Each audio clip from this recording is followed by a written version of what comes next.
فائمہ کا ماضی زندگی کے اس سفر میں ہمارے ساتھ حیران کن اور تعجب خیز ہی نہیں، ایسے واقعات بھی پیش آ سکتے ہیں جنہیں ہم اپنی عقل کے مطابق سوچنے اور اپنے علم کی بنیاد پر کھوجنے کی ہر کوشش میں ناکام رہتے ہیں۔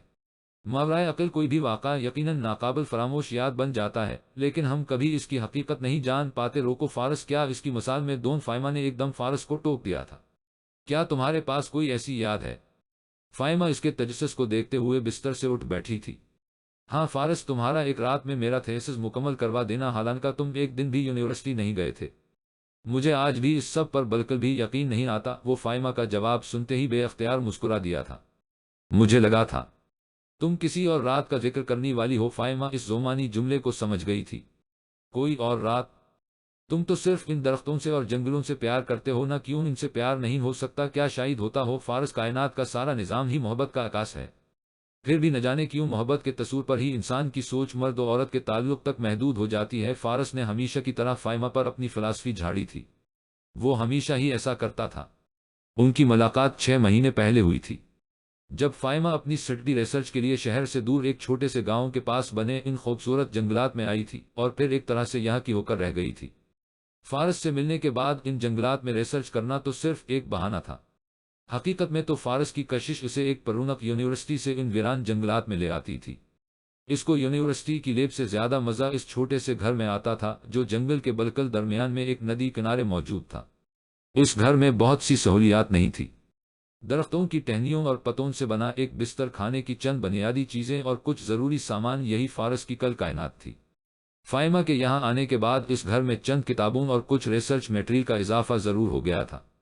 وہ خوبصورت تھا، دراز خط تھا، رومانوی تھا، مگر دنیا سے بالکل عاجز۔ اس کا اس دنیا کو دیکھنے کا انداز بہت مختلف تھا۔ ماضی کے کچھ واقعات نے اس کی زندگی پر ایسا اثر کیا تھا کہ اس نے خود کو ہمیشہ کے لیے ان جنگلوں میں محدود کر لیا تھا۔ انسان زندگی میں کتنی بار پیار کر سکتا ہے؟ فارس، ایک بار نہ فارس کو خاموش دیکھ کر اس نے خود ہی جواب دے دیا تھا۔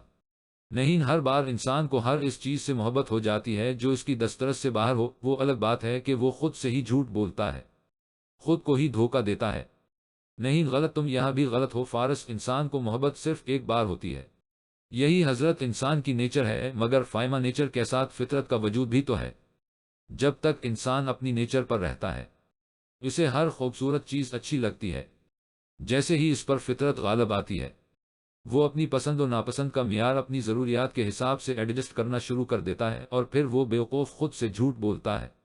جیسے تم بولتے ہو، وہ گہرے لہجے میں بولی تھی، یہ جھوٹ کہ تمہیں اس دنیا کی ضرورت نہیں، حالانکہ تمہیں اس کی ضرورت ہے۔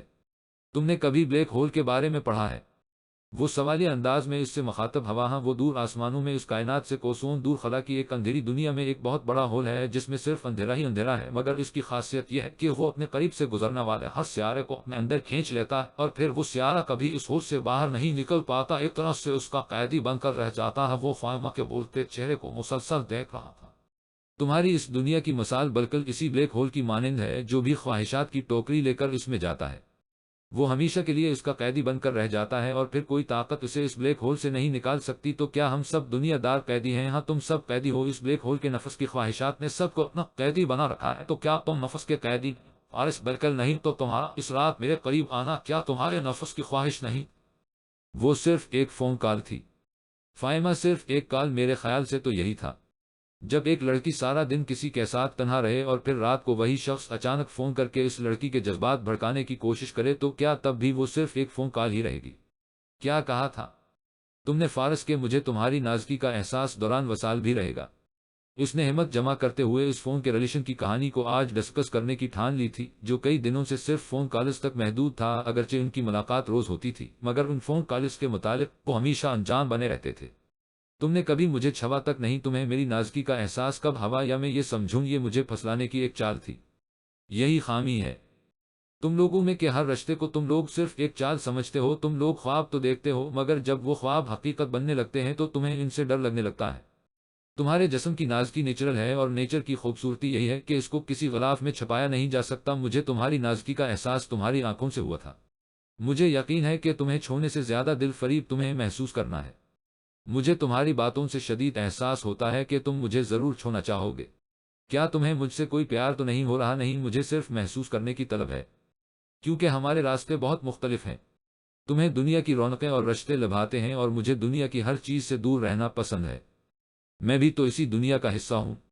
فارس، کاش تم ہمیشہ نیچرل رہتی۔ یہ سب باتیں تم اب صرف اس لیے کر رہے ہو کیونکہ میں تمہیں بتا چکی ہوں کہ مجھے لندن جانا ہے اور اب تم مجھے روکنا چاہتے ہو۔ کیا مجھے تمہیں روکنا چاہیے؟ سوالیہ انداز میں مخاطب ہوا تھا۔ میرا بس چلے تو میں تمہیں اپنے ساتھ لے جاتی۔ فائمہ نے اپنا ارادہ ظاہر کیا۔ تمہارا بس تو خود پر نہیں چلتا، مجھ پر کیا چلے گا؟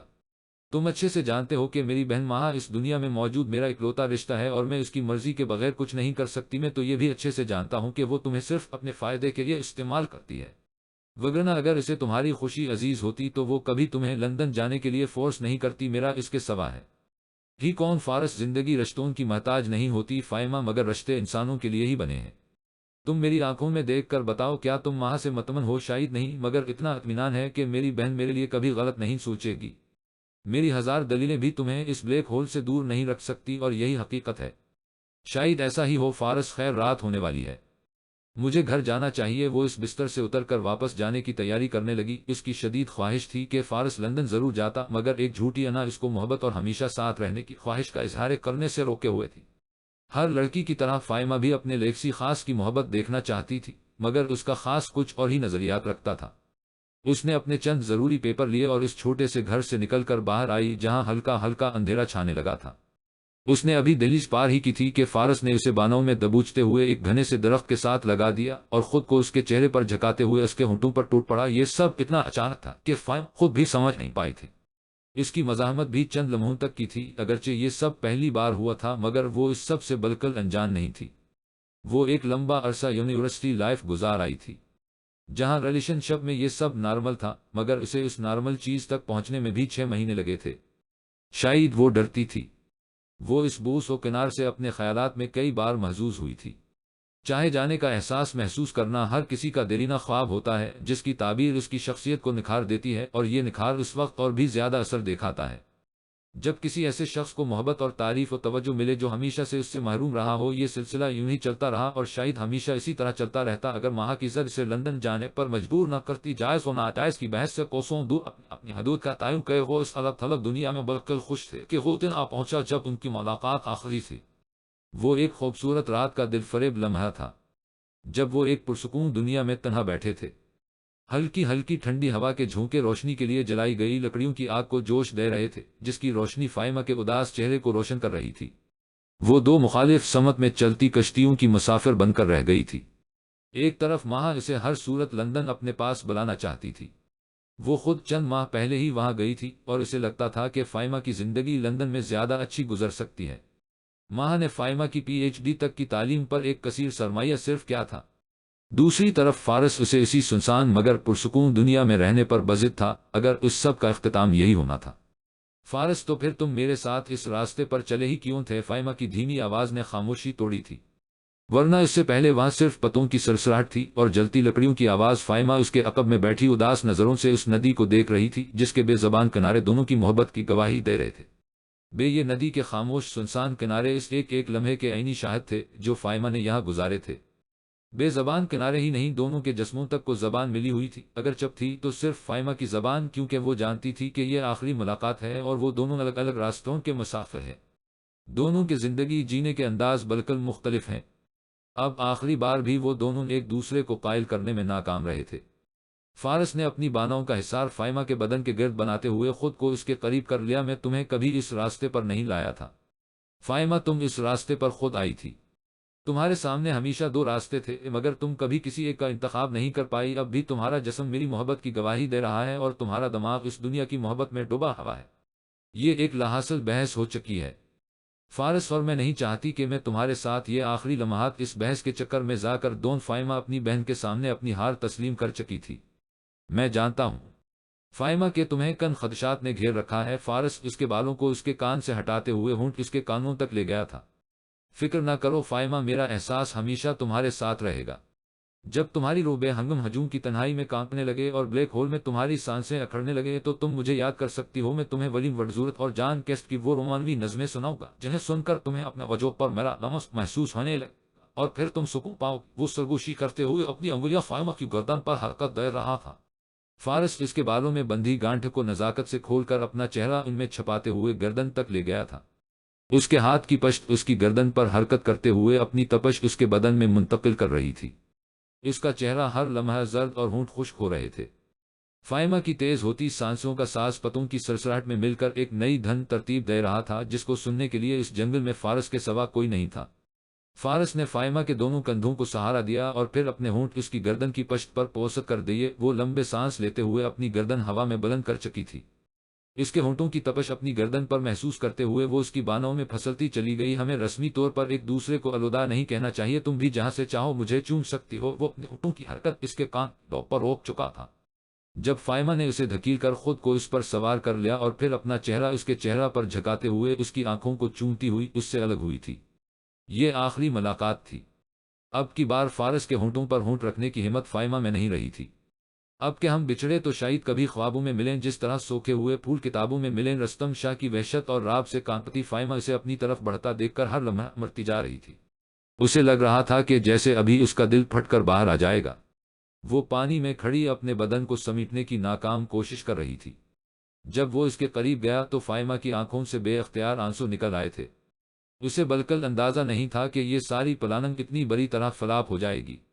اس کے کانپتے چہرے پر سے بال ہٹاتے ہوئے اس نے اس کی ٹھوڑی کو بلند کیا تو رستم کے چہرے پر ایک شیطانی مسکراہٹ پیدا ہوئی تھی۔ بس اتنی جلدی ہوا نکل گئی، باتیں تو بہت کر رہی تھی۔ بڑا روم بڑا بستر، مجھے جانے دو پلیز، میں ایسی لڑکی شش خاموش۔ اس نے خوف سے نیلے ہوئے اس کے ہونٹوں پر اپنی انگلی رکھ کر اسے خاموش کروایا تھا اور پھر ایک قدم آگے بڑھتے ہوئے اس کے مزید قریب، میں تمہیں پہلے بھی کہا چکا ہوں، لڑکی میں جو کام ایک بار شروع کر لوں اس کو پھر کسی صورت ادھورا نہیں چھوڑتا۔ وہ کان کے قریب سرگوشی کرتے ہوئے اس کے وجود کی کپکپاہٹ کو محسوس کر سکتا تھا۔ اتنا تو مجھے اندازہ تھا ہی کہ تمہارا جوش تمہیں آج رلانے والا ہے، مگر تم کچھ کے بغیر رو دو گی، اس کا اندازہ مجھے بالکل نہیں تھا۔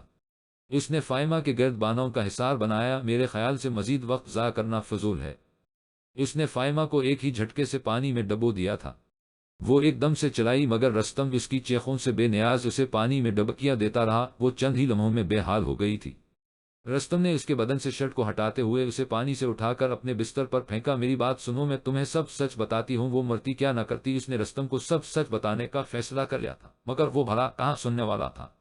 ہاں ہاں ہاں، مجھے تمہاری کہانی سننے میں بہت مزہ آئے گا، مگر ابھی نہیں، اس سب کے بعد، اس لیے اب تمہارے منہ سے سوائے سسکیوں کے کچھ نہیں نکلنا چاہیے۔ یقین کرو مجھے زور زبردستی میں بالکل مزہ نہیں آتا۔ وہ وحشت ناک غسیلی آنکھوں سے اسے ڈرا۔ رستم نے اس کی دونوں کلائیوں کو بستر پر دبوچ کر اس کی مزاحمتیں کچل دی۔ ڈر، خوف اور پانی کی ڈبکیوں سے بے حال ہو چکی فائمہ اب کی بار ہار مان گئی تھی۔ وہ زور سے آنکھیں بند کیے ہوئے بے سود لیٹ گئی، اس کا جسم اب کوئی حرکت نہیں کر رہا تھا۔